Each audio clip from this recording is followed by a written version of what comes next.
사무엘상 1장 19절에서 28절까지 말씀이 되겠습니다. 사무엘상 1장 19절에서 28절까지 말씀 제가 낭독하도록 하겠습니다. 그들이 아침에 일찍 일어나 여호와 앞에 경배하고 돌아가서 라마의 자기 집에 이르니라. 엘가나가 그 아내 한나와 동침하매 여호와께서 그를 생각하신지라. 한나가 잉태하고 때가 이르매 아들을 낳아 사무엘이라 이름하였으니 이는 내가 여호와께 그를 구하였다 함이더라. 그 사람 엘가나와 그 온 집이 여호와께 매년제와 그 서원제를 드리러 올라갈 때에 오직 한나는 올라가지 아니하고 그 남편에게 이르되 아이를 젖대거든 내가 그를 데리고 가서 여호와 앞에 베게하고 거기 영영이 있게 하리이다. 그 남편 엘가나가 그에게 이르되 그대의 소견에 선한 대로 하여 그를 젖대기까지 기다리라. 오직 여호와께서 그 말씀대로 이루시기를 원하노라. 이에 그 여자가 그 아들을 양육하며 그 젖대기까지 기다리다가 젖을 뗀 후에 그를 데리고 올라갈새 수소 셋과 가루 한 에바와 포도주 한 가죽 부대를 가지고 실로 여호와의 집에 나아갔는데 아이가 어리더라. 그들이 수소를 잡고 아이를 데리고 엘리에게 가서 한나가 가로되 나의 주여 당신의 사심으로 맹세하나이다. 나는 여기서 나의 주 당신 곁에 서서 여호와께 기도하던 여자라.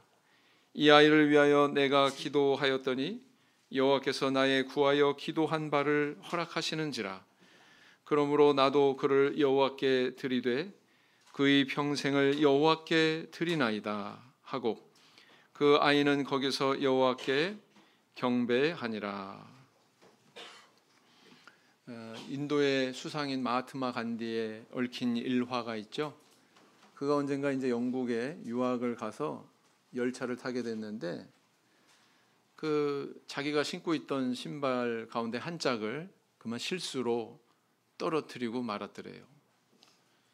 그런데 바로 그 순간에 이 간디가 어떻게 행동했냐면 자기가 신고 있던 다른 쪽의 신발을 열차 바깥으로 그냥 이렇게 발로 던져서 이제 맨발이 되었더라라는 것입니다. 왜 그렇게 행동했을까요? 간디의 관심은 내 소유인 신발에 있었던 것이 아닙니다. 어차피 내 거 되지 않을 거 어떻게 해요?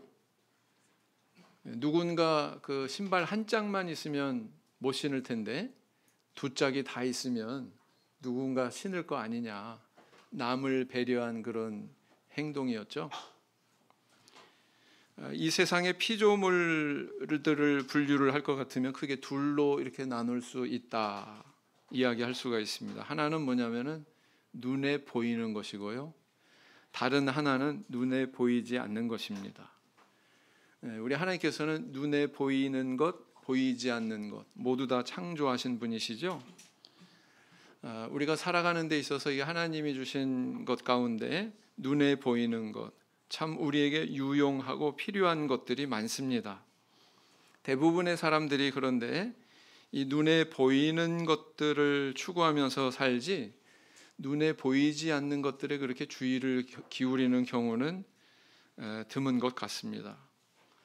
그래서 이 눈에 보이는 것들을 추구하면서 사는 사람들은 때로 그런 것들을 보이지 않는 것들보다 더 중요하게 여기고 심지어는 하나님보다도 더 추구하면서 살아가는 그런 모습을 보게 되지요. 그게 바로 뭐예요? 하나님보다 더 추구하고 살아가는 것이 있다면 그것이 바로 뭐예요? 그게 우상이에요. 그렇습니다.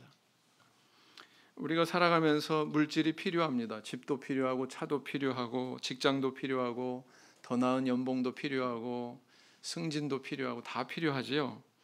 그러나 우리 인생이 그렇게 눈에 보이는 것만 위해서 우리가 인생을 살기 위해 이 땅에 존재하는 것은 아니라는 거죠.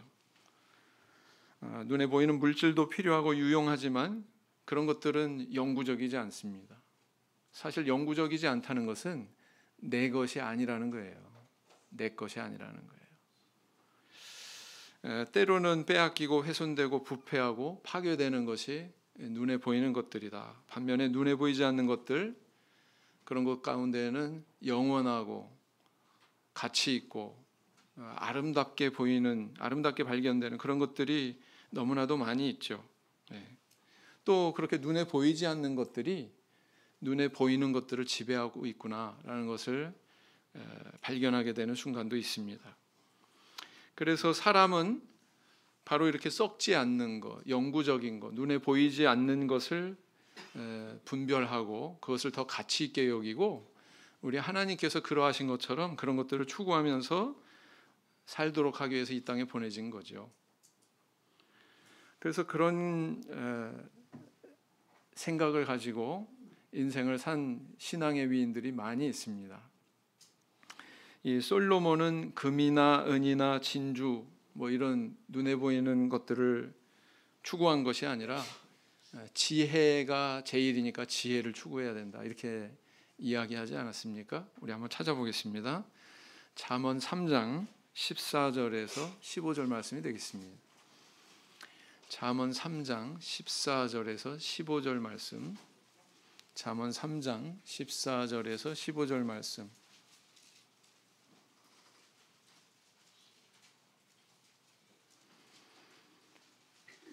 같이 읽겠습니다. 시작. 이는 지혜를 얻는 것이 은을 얻는 것보다 낫고 그 이익이 정금보다 나음이니라. 지혜는 진주보다 귀하니 너의 사모하는 모든 것으로 이에 비교할 수 없도다. 20세의 약관의 나이에 임금의 자리에 오른 이 솔로몬 왕이 가장 먼저 한 일이 뭐였습니까? 하나님 앞에 1000번제를 드렸습니다. 그 1000번제를 드리는 그의 모습이 하나님의 마음을 움직였어요. 어느 날 솔로몬 앞에 현현하십니다. 네 소원이 뭐냐? 솔로몬 왕이 뭐라고 대답을 했습니까?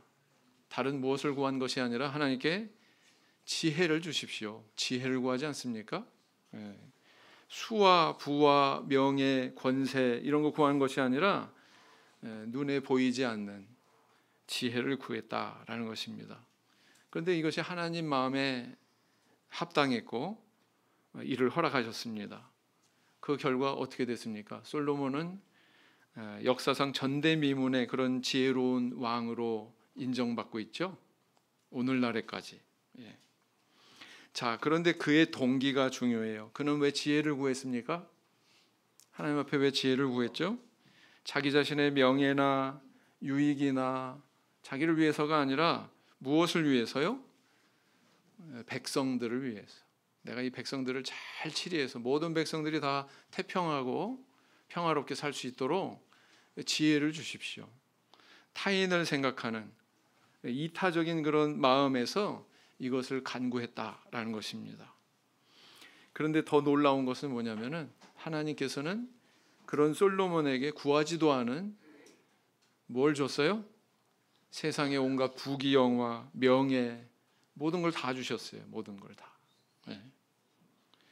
그래서 우리는 이것이야말로 우리가 마음속에 담고 살아야 되는 것이구나라는 것을 깨닫게 되죠. 오늘날 우리는 하나님 앞에 나아갈 때 어떤 동기로 나아가고 있습니까? 그리고 나아가서 무엇을 구하고 있죠? 또 어떤 태도로 구하고 있습니까?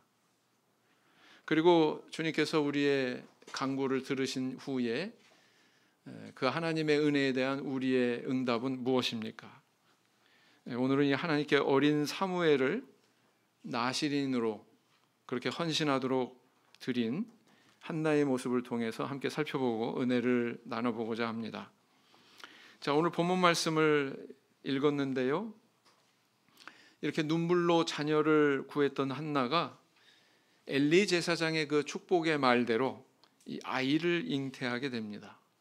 그래서 아이를 낳았는데 그 이름을 뭐라고 붙였냐면은 사무엘 이렇게 지었어요. 이 사무엘이라고 하는 이름의 뜻은 내가 여호와께 구해서 얻은 아이, 이런 뜻입니다. 여호와께 구해서 얻은 아이. 이 한나의 신앙 고백이 담겨 있죠. 그런데 이 아이를 키우는 기쁨도 잠시. 이 아이가 젖을 뗄 무렵에 엘리 제사장 앞으로 데려가서 나실인으로 바치게 됐다라는 것입니다. 사실 이건 강제한 것이 아니죠. 그녀가 서원한 대로 그대로 결행을 한 것입니다. 나실인이 뭐냐? 이것은 자발적으로 하나님께 헌신된 사람을 일컫습니다. 나실인. 평생을 그렇게 드릴 수도 있고요. 아니면 일정 기간 동안 자기 시간을 하나님께 드릴 수도 있고요. 나실인은 그럴 수 있거든요. 그런데 이 사무엘이라고 하는 이 아이를, 이 핏덩어리를 이 한나라고 하는 여인은 평생에 나실인으로 바쳤던 것입니다. 사무엘이 젖을 뗄 무렵이라고 그랬어요. 몇 살쯤 됐을까요?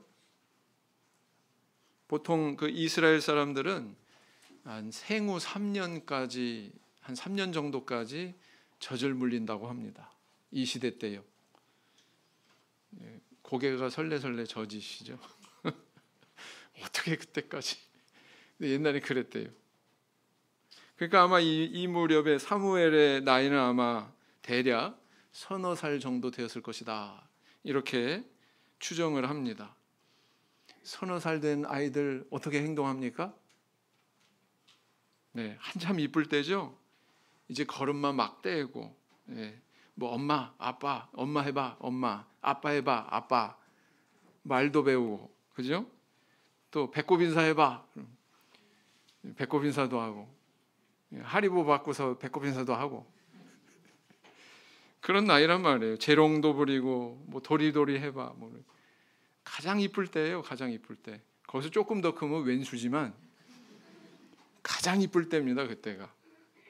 그런데 그렇게 가장 이쁠 때 예쁜 행동만 골라서 할 그 무렵에 아마 그때가 가장 부모에게 이 의존하려고 하는 마음이 강하고, 아이는 또 부모도 자신의 사랑을 가장 많이 쏟아붓는 시기가 바로 그 시기 아닙니까? 근데 그 시기에 이 아이를 부모 입장에서 떼어놓는다고 한번 생각해 보세요. 쉬웠을까요? 쉽지 않았겠죠. 그죠? 쉽지 않았을 겁니다.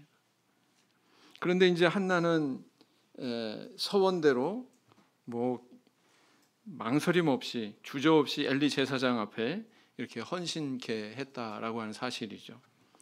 도대체 이 여인의 가슴 속에 무엇이 있었길래 이런 행동을 하고 있는가? 우리 한번 생각해 봐야 된다는 것입니다.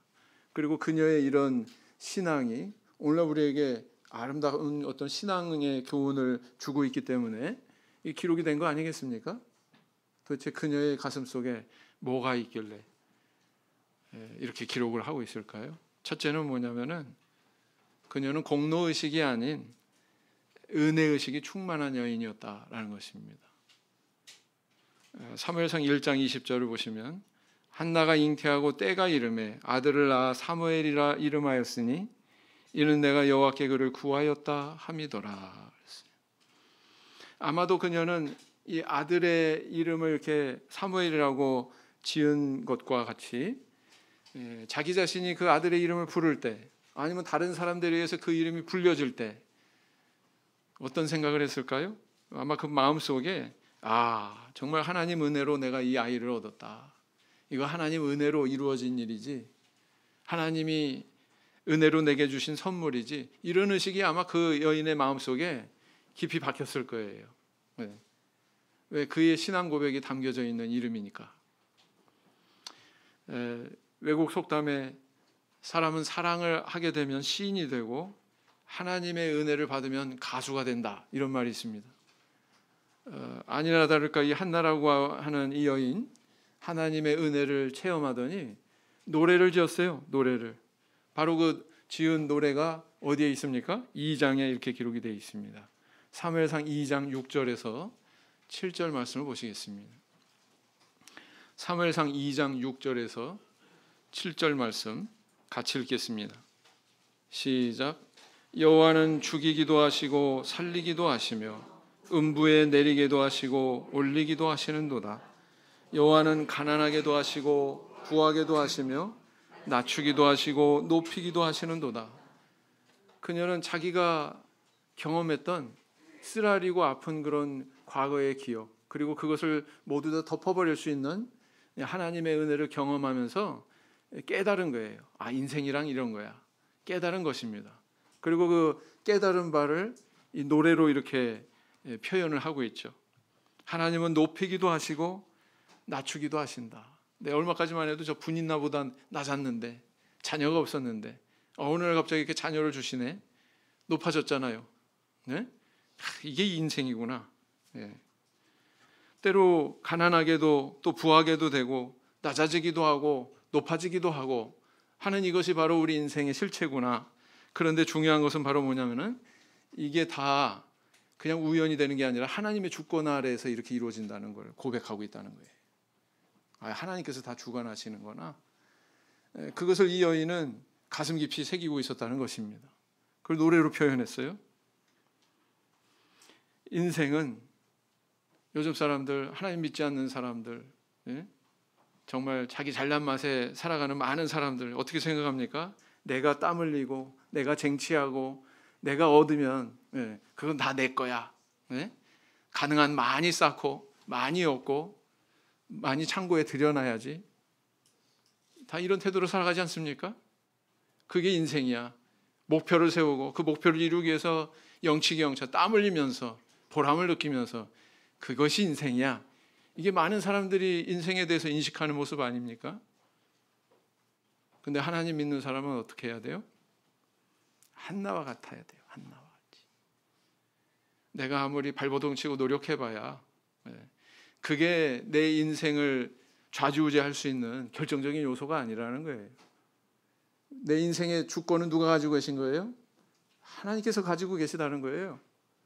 그래서 좌지우지 하신다는 겁니다. 때로는 높이기도 하시고 낮추기도 하시고 부하게도 하시고 가난하게도 하시고 내수 중에 있는 게 아니라는 겁니다.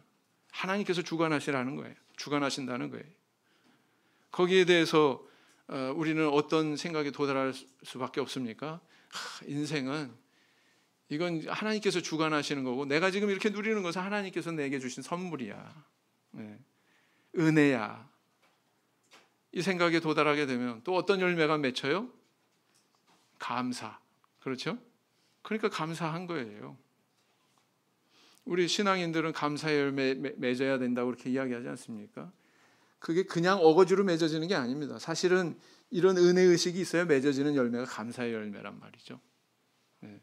근데 인생관이 다르고 인생을 바라보는 눈이 다른데 어떻게 그 열매를 맺을 수 있겠어요? 성도님들 어떤 인생관을 가지고 살고 계십니까? 인생은 내가 노력한 만큼 쟁취하고 성공하고 떵떵거리고 정복하고 그게 인생의 본질이다. 그렇게 생각하고 계십니까? 아니면 하나님께서 이렇게 나는 아무 수고 안 했을지라도 나는 그렇게 아둥바둥 안 했을지라도 은혜로 이렇게 나한테 부어주시고 나로 수확해 하시고 만족하고 감사하고 풍요를 누리게 하신다. 이런 생각을 가지고 하나님의 존재를 인정하면서 이렇게 살아가고 계십니까? 전자의 사람은요 사실은 인생이 고달퍼요. 왜냐하면 인생이 자기 뜻대로 되는 게 아니거든요. 그러니까 고달퍼요. 노력하면 할수록 그 정도가 깊으면 깊을수록 더 깊은 고통에 빠지거든요. 안 되니까 고달퍼요. 그래서 인생이. 근데 후자의 인생관을 가진 사람은 어떻습니까? 항상 안식해요.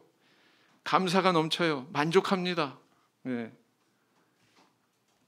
그런 인생을 살 수 있는 것입니다.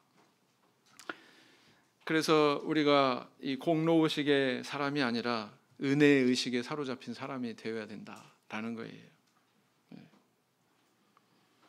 한나는 어떻게 사무엘을 나실인으로 이렇게 선뜻 하나님 앞에 바칠 수 있었습니까? 이거 내 거야. 내가 기도해서. 사실은요 공로의식에 사로잡히잖아요. 기도조차 공로로 인식을 해요. 불교에서 내가 1,000배를 했더니 소원이 이루어졌다 그런 거랑 똑같이 생각한다고요. 기도도 아니라고요. 그게 아니라고요. 하나님께 드리는 기도는 그런 공로가 아니라는 겁니다. 하나님의 은혜를 구하는 것이지. 은혜를 구하는 것이지. 이 한나에게는 그런 은혜의식이 충만했기 때문에 자기가 이 받은 거 너무나도 감사하다.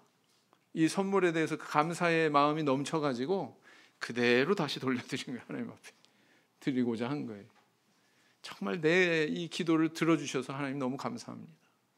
그거 들어주신 것만으로 나는 충분해요. 하나님 은혜 충분히 받았습니다. 그러니까 나한테 주신 이 아들 하나님께 다시 드리겠습니다. 지금 이렇게 행동하고 있는 거잖아요. 그렇죠? 네. 어떤 신학생 신학지원 동기서를 읽어보니까요, 지금까지 살아오면서 내게 부어주신 하나님 은혜가 너무 감사해서 저를 드리고자 합니다. 이런 마음이란 말이에요. 한나의 마음 역시 그러했다라는 것입니다. 부디 우리 성도님들 한나와 같은 그런 깨달음으로 하나님께 순전한 봉사와 헌신을 할 수 있는 저와 우리 성도님들 되길 원합니다.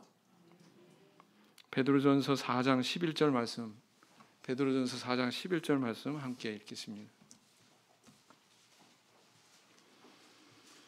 베드로전서 4장 11절 말씀 같이 읽겠습니다. 시작.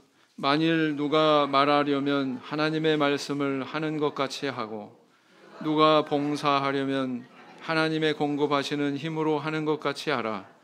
이는 범사에 예수 그리스도로 말미암아 하나님이 영광을 받으시게 하려 함이니 그에게 영광과 권능이 세세에 무궁토록 있느니라. 아멘. 자, 두 번째는 이 한나라고 하는 여인의 모습에서 뭐가 발견이 되세요? 배우자와 믿음의 보조를 맞출 줄 알았다는 것입니다. 배우자와 믿음의 보조를 맞출 줄 알았다는 것입니다. 다시 사무엘상 1장 22절을 보시면 이렇게 기록하고 있죠. 오직 한나는 올라가지 아니하고 그 남편에게 이르되 아이를 젖대거든 내가 그를 데리고 가서 여호와 앞에 베게하고 거기 영영이 있게 하리이다. 이거 누가 누구한테 한 말이에요? 한나가 남편한테. 그렇죠? 네. 한나가 이 어린 사무엘을 하나님께 바치는 데 있어서 결정적인 그런 역할을 할 수 있는 한 사람이 있습니다. 굉장히 중요한 인물이 누구냐면 남편입니다. 남편. 그의 남편. 네.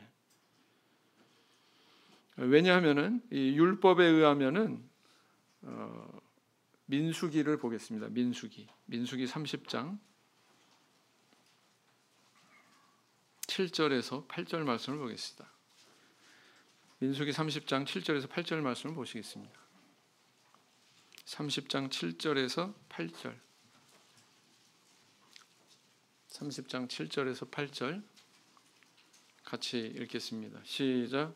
그 남편이 그것을 듣고 그 듣는 날에 그에게 아무 말이 없으면 그 서원을 행할 것이요 그 마음을 제어하려는 서약을 지킬 것이니라. 그러나 그 남편이 그것을 듣는 날에 허락지 아니하면 그 서원과 마음을 제어하려고 경솔히 입술에서 발한 서약이 무효될 것이니 여호와께서 그 여자를 사하시리라 그랬어요. 뭘 알 수 있습니까? 서원한다고 그냥 그대로 다 해야 되고 막 그게 아니라 서원 자체가 성립이 될 수 있는 조건이 있는데 그 조건은 바로 누가 쥐고 있냐면은 그 여인의 누구예요? 남편. 남편이 그래 돼. 침묵은 긍정이다. 여기서 나온 것 같아요. 그죠? 남편이 아무 말 안 하면 그 서원은 유효한 것이고 남편이 안 돼 이렇게 불어하면 그 서원은 무효로 돌아간다. 지금 이 말씀을 여기 기록하고 있는 거거든요. 자, 그런데 이 한나의 남편 엘가나는 어떠했습니까? 사무엘을 하나님께 드리는 일에 대해서 이렇게 이야기하자 엘가나가 그렇게 얘기합니다. 여호와의 말씀대로 이루어지기를 원한다. 그리고 흔쾌히 수락을 하죠. 그래서 한나의 마음도 그러했고 남편인 엘가나의 마음도 그러했구나. 똑같았구나 라는 것을 알 수가 있습니다. 우리는 여기서 그 아내의 신앙과 보조를 맞추는 남편의 그런 신앙을 우리는 발견하게 되지요. 네. 그래서 한나가 서원한 것을 존중해주고 따라주고 그대로 이렇게 시행하게 해주는 아주 신실한 남편 엘가나를 발견하게 됩니다. 이렇게 부부의 신앙이 동일한 보조로 나아갈 때 하나님 앞에 이렇게 아름답게 발견이 되는 거예요. 남녀가 이렇게 만날 때 보조 맞추는 연습을 많이 하죠. 연습합니까? 안 합니까? 하셨어요? 안 하셨어요? 이렇게 길 가다 보면은 똑같은 티에 똑같은 신발에 뭐 장신구도 똑같은 거 하고 다니는 남녀 있어요? 없어요? 네.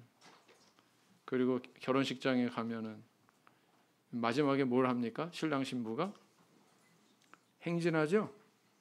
행진하지 않습니까? 근데 뭐 남자는 막 초고속으로 막 적벅적벅 걸어가고 여자는 천천히 드레스 밟을라 노심초사하면서 이렇게 조심스럽게 걸어가고 그렇습니까? 아니요. 둘이서 이렇게 팔짱 끼고서 한 발자국 한 발자국 보조를 맞춰가면서 그렇게 행진을 합니다. 그게 뭘 의미하는 거예요? 그게 뭘 의미하는 거예요? 우리가 앞으로 인생을 살아가는 데 있어서 이렇게 보조를 맞춰가면서 잘 살겠습니다. 그런 뜻 아닙니까? 그런 뜻입니다. 예. 오늘날 우리 가정의 부부는 어떤 모습으로 하나님께 나가고 계신가요? 이 성도가 불신자와 결혼하지 않고 믿음 안에서 결혼해야 된다고 하는 이유가 여기 있어요. 왜냐하면은 이 불신자랑 결혼하면 보조가 잘 안 맞아요. 삶의 순간순간에 다 걸림돌이 생깁니다. 뭐 영은에 참석하려고 그래도 안 보내주려고 그러고 뭐 집회 참석하는 것도 너무 많이 다니지 마 그러고 봉사하려고 그래도 봉사할 시간을 낼 수가 있어야죠. 남편 수발하느냐고 또 아내 또 돌봐주느냐고 하나님 앞에 봉헌하고 싶어도 부부간의 의견이 틀린 거예요. 재물에 대한 의견이 틀린 거예요. 한 발자국도 전진을 못합니다. 그래서 이 뭐 보조 맞추기는커녕 이 힘든 거예요. 그러니까 믿음 안에서 결혼하라고 그렇게 끊임없이 이야기하는 겁니다. 근데 믿음 안에서 결혼할지라도 보조가 맞지 않으면 삐거덕거린단 말이에요. 잘 전진하지 못한단 말이에요. 그렇죠? 그럴 수 있죠? 그렇습니다. 그래서 이 내외 간의 신앙의 보조를 맞춰서 나아간다는 것이 참 얼마나 큰 축복인지 몰라요. 그것을 연습해야 됩니다. 뭐 똑같은 옷 입고, 예? 똑같은 신발 신고, 똑같은 장신구 하고, 그게 중요한 게 아니고 보조를 맞춰야 돼요. 보조를 내외간에. 그것이 우리 하나님께서 또 더욱 기뻐하시는 길이다라는 것입니다. 저랑 집사람은 참 다른 점이 많아요. 다른 점이 많습니다. 집사람은 푹신한 베개 좋아하고요. 저는 딱딱한 베개 좋아합니다. 네. 집사람은 아이스크림을 좋아하고요. 저는 아이스크림을 별로 안 좋아해요. 지금은 이제 제가 좀 많이 식성이 바뀌었는데 맞춰주려고 하면 맞춰줘요. 근데 그런 거는 달라도 된다. 그런 건 달라도 돼요. 근데 우리 신앙의 길을 가는 데 있어서 보조를 맞추는 그런 노력은 필요합니다. 그래야 우리 인생이 축복되고 우리 가정이 축복받고 하나님 앞에 형통의 길을 갈 수 있는 거거든요. 네. 엘가나와 한나 부부가 이렇게 동일한 보조로 하나님 앞에 헌신한 것처럼 그렇게 살아갈 때 이제 이게 그런 게 연습이 돼가지고 몸에 배게 되고요. 또 우리 교회 안에서 동역자들끼리 같이 일을 할 때도 그게 이제 그대로 발현이 되는 거예요. 그대로 드러나는 거예요. 교회에서 동역자들하고 같이 일을 할 때도. 근데 그게 안 돼 있으면 교회에서도 역시 안 돼. 가정에서 안 되는데 어떻게 교회에서 돼요? 가정에서 돼야 교회에서도 되는 거지. 그래서 바울과 디도는 또 동일한 보조로 이렇게 주님 앞에 일한다고 그렇게 또 이야기하고 있지 않습니까? 한번 찾아보겠습니다. 고린도후서 12장 18절 말씀을 보겠습니다.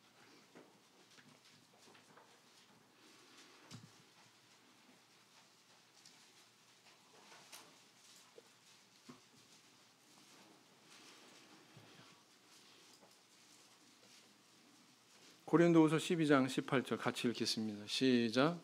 내가 디도를 권하고 함께 한 형제를 보내었느니 디도가 너희의 일을 취하더냐?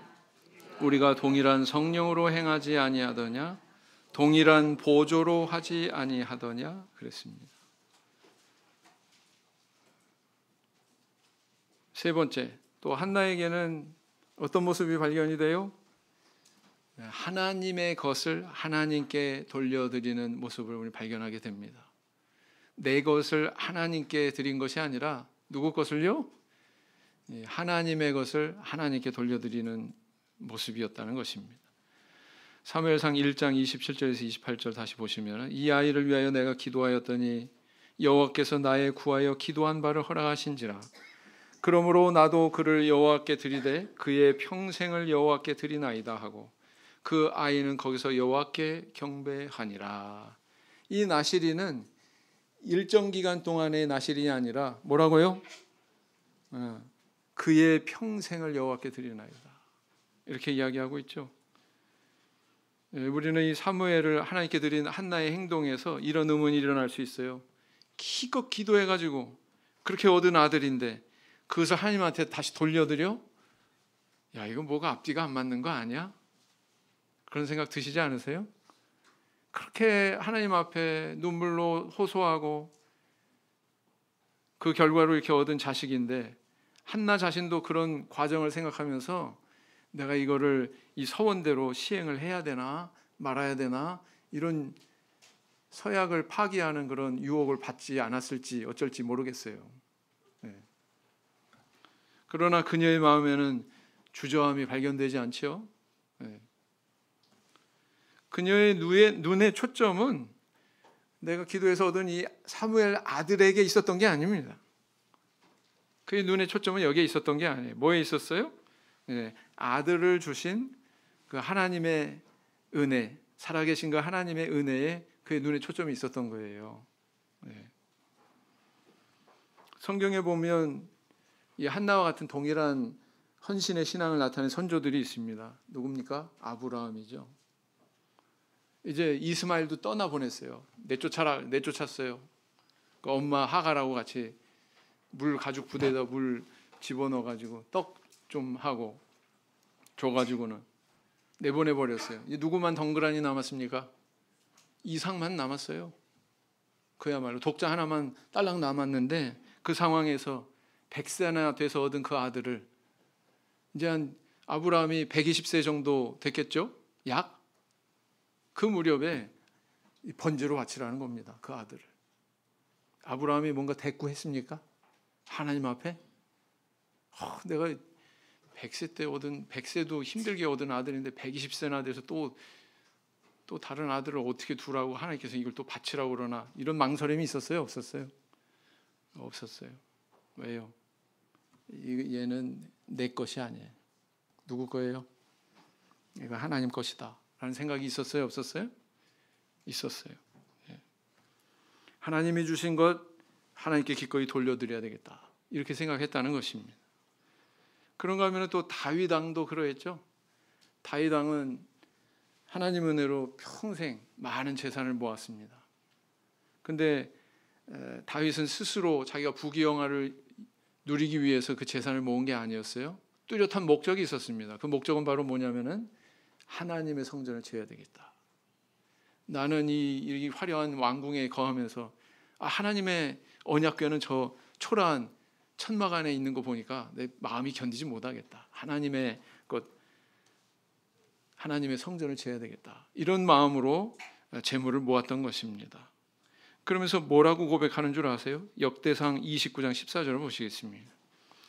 역대상 29장 14절을 보시겠습니다.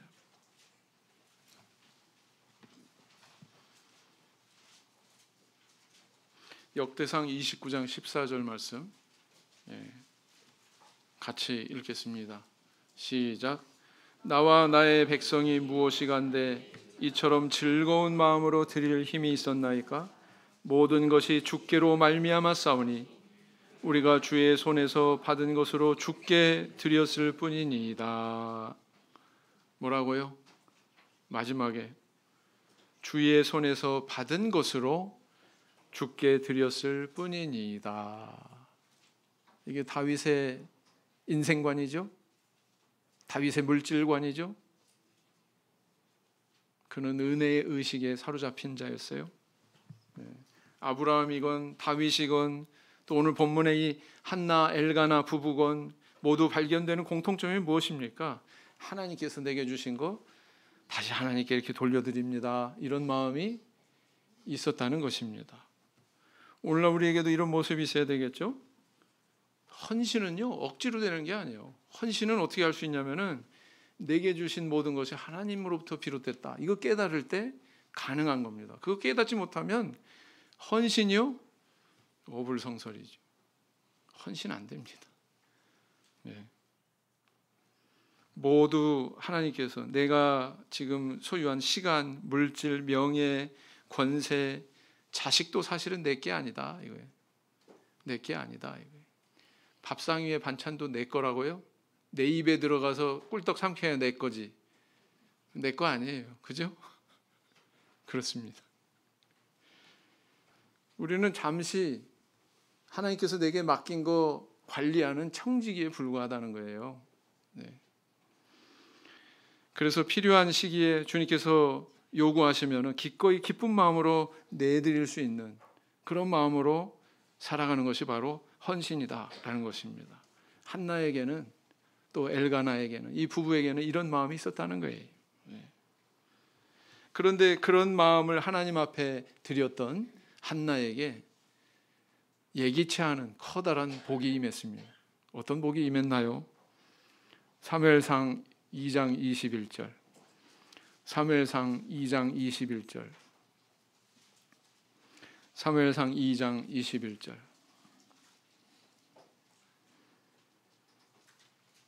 사무엘상 2장 21절 같이 읽겠습니다. 시작. 여호와께서 한나를 권고하사 그로 잉태하여 세 아들과 두 딸을 낳게 하셨고 아이 사무엘은 여호와 앞에서 자라니라 그랬어요. 자, 사무엘을 하나님 앞에 드린 이후에 사무엘의 동생들이 태어났어요. 한나가 기도한 적 있어요, 없어요? 그 이후에 자녀 주세요 이렇게 기도한 적 있어요, 없어요? 성경에 기록이 없어요. 근데 하나님께서 사무엘의 동생들을 주셨는데 얼마나 주셨느냐?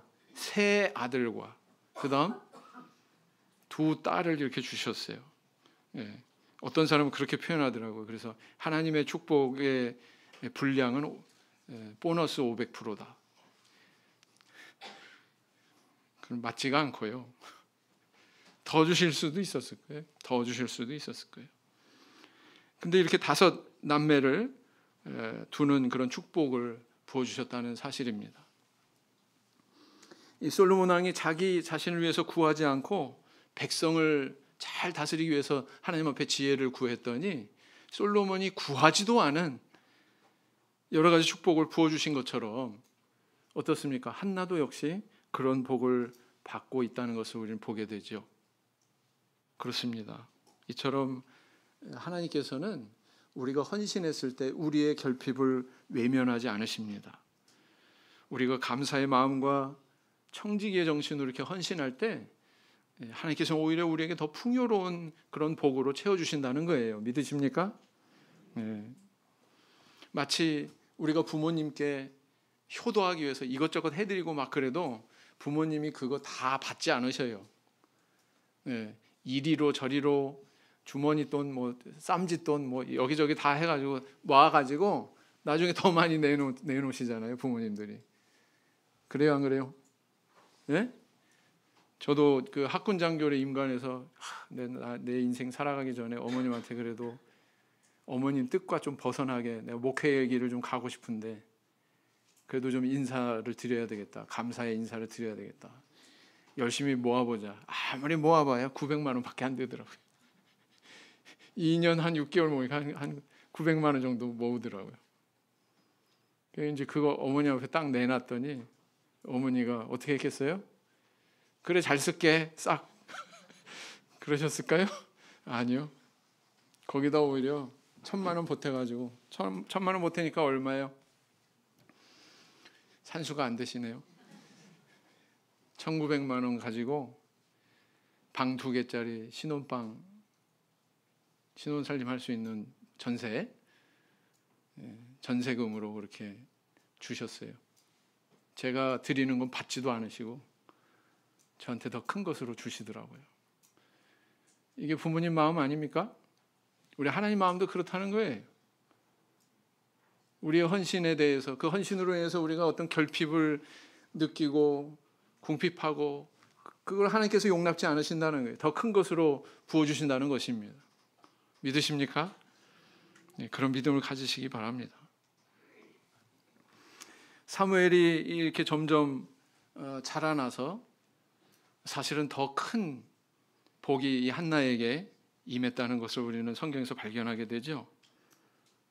그리고 또 이스라엘 백성들에게도 복이 확장되었다는 것을 우리는 발견하게 됩니다. 사무엘상 3장 19절에서 20절 말씀을 보시겠습니다.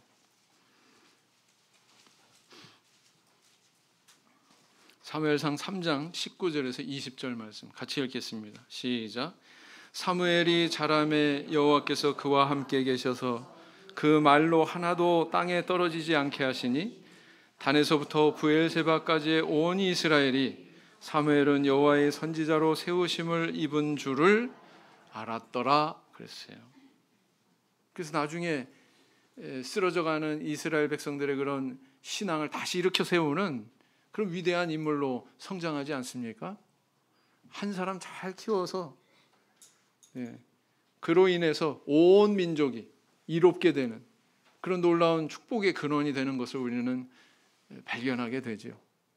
그래서요, 여인은 약하지만 그 약한 여인일지라도 이 하나님 앞에 내 자녀 잘 건실한 신앙인으로 이렇게 키워내는 것은요, 굉장히 이게 위대한 일입니다. 위대한 가업을 이룰 수 있는, 사명을 이룰 수 있는 그런 길입니다. 그래서 우리 자녀들 신앙으로 잘 양육해야 돼요. 네, 그렇습니다. 자, 이처럼 한나는 바로 이런 헌신을 통해서 하나님께서 이와 같은 복의 길로 인도하신다는 것을 분명히 보여주고 있습니다. 오늘 우리 성도님들은 어떻습니까? 어떤 인생의 길을 걸어가고 계신가요?